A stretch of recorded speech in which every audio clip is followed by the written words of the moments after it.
Why Humans Avoid War, Chapter 19, Buy and Point of View.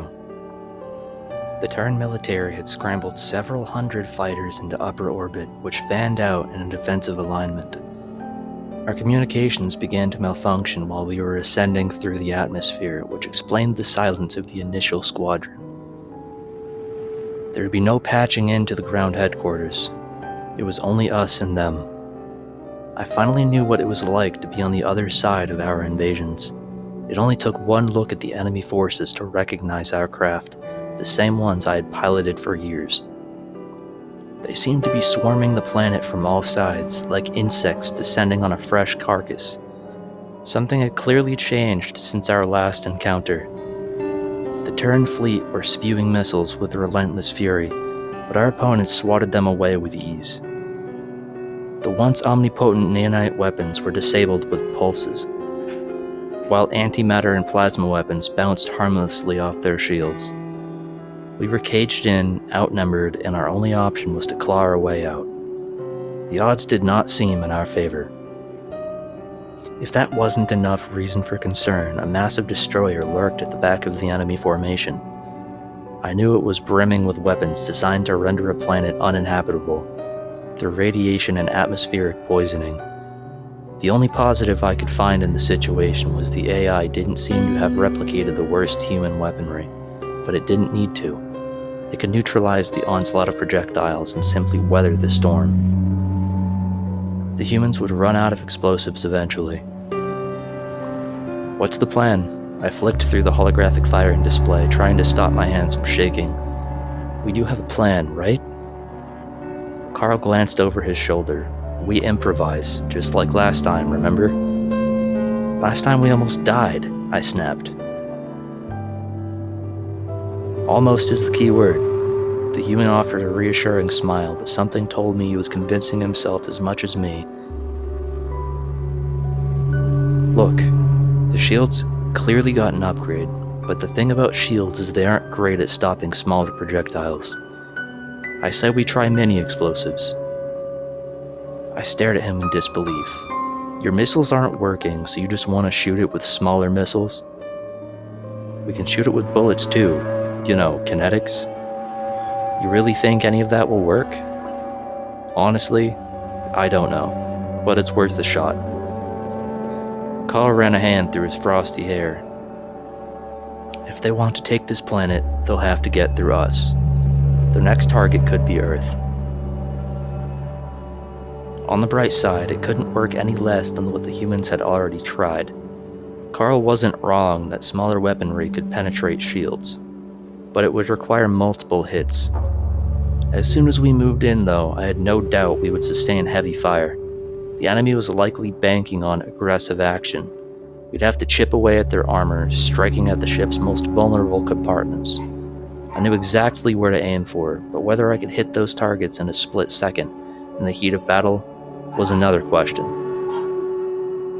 I switched over to the miniature missiles. They were typically used as interceptors, according to the computer, but could be used for offensive purposes if necessary. We accelerated toward the enemy fleet, and our allies fell in behind us, inspired by our advance. Five AI ships closed around us, ready to pick us off. I targeted the nearest craft and offered up a silent prayer to the universe that our desperate, suicidal play would work. A salvo of explosives, tiny enough to fit in the palm of my hand, sailed through the inky blackness. They helmed in on the vessel's right flank, slipping through the shields. The armor repelled the attack with only a dent and a few burn marks to show. But I had found the sweet spot, right by the propulsion systems. The ship began to veer off course as it lost its steerability. Carl weaved off to the right, dodging a string of plasma rounds fired by the damaged vessel's partners. I was ready to turn my attention to a different ship, but the human wanted to go for the kill. He swerved back toward the crippled craft, narrowly avoiding a collision with it. He positioned us right above it, giving me a clean look at the target. Same spot by him. Fire now, he shouted. I launched another volley without hesitation. This time, the ship lost all semblance of control, plunging into a dizzying tailspin. The planet's gravity, only encouraged its forward trajectory, drawing it toward the surface. The Terran ships parted around the doomed craft, then forged ahead with renewed spirit. They emulated our tactics, hurling tiny missiles at the opposing fleet. Who would have thought to attack a fortress with pebbles but the humans? The enemy vessels concentrated all of their firepower on our advance. They had been caught off guard at first, but they would compensate quickly. A few of our allies met an untimely end, as potent plasma rounds found their mark. These human ships weren't designed to take a beating. We had to rely on their quick, nimble frames to evade incoming projectiles, because a single shot spelled death for us. Carl dipped down to avoid the stream of fire, taking advantage of our three-dimensional battlefield. Switch over to bullets. We're gonna hit the beast's soft underbelly. Clever tactics. Typically in space warfare, the high ground, relative to your opponent, of course, was considered advantageous, which was why our ships confronted each other on the same plane. It was also why they wouldn't expect us to carry out an assault from below, especially while they were preoccupied with the charging ships above. While kinetics were fairly weak, I found them much easier to aim than their more powerful successors. Also, it was possible to fire dozens of rounds in rapid succession without so much as a pause. I unleashed a spray of bullets at the ship's underside, hoping to bombard them into submission. The sight of atmosphere venting indicated that we had indeed poked a few holes in their armor. Unfortunately, none of the ships seemed incapacitated. We were more of a nuisance than a threat. A warning flashed on the weapons screen, indicating a heat-seeking missile locked onto us. I suddenly wished that we hadn't drawn their attention. I cleared my throat. Carl, I see it. Try not to lose your lunch, okay? He replied. I don't waste food, but how? I stopped as our ship switched directions in an instant, beginning an upward climb at full speed. Acid gurgled in my throat, and I tried to swallow it down. Oh, that means puke, doesn't it? You're not going to outrun a missile, you know. Wasn't planning on it.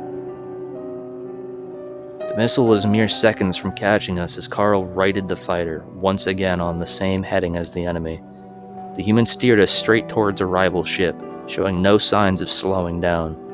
As we barreled toward a collision, I couldn't help but wonder if his plan was suicide. Surely he was going to turn away and enact some defensive measures? We brushed just over the enemy's hull, so close that I swore our metal skeletons grazed each other. Our craft snaked around theirs, ducking down on the other side. The missile, which was meant for us, instead plowed into them, and their ship absorbed the worst of the antimatter punch. Its shield held, but barely. The flicker of electricity around its shell hinted they were faltering. I didn't need instruction from Carl to seize this opportunity. If its defenses truly were down, we only had a brief window before it recovered. I switched to our plasma rounds, hoping they would work at last. The shots scorched through its vulnerable flesh, turning it to a withered husk in seconds. I knew its occupants were dead when the ship did not deviate from its aimless drift. If there were any survivors, they would have fired back. Our skirmisher twisted through the enemy formation, zigzagging to avoid a slew of plasma fire. Our little ship was becoming quite a thorn in their side, and they were no doubt keen to take us out. For a moment, I felt like we were dancing through the night sky.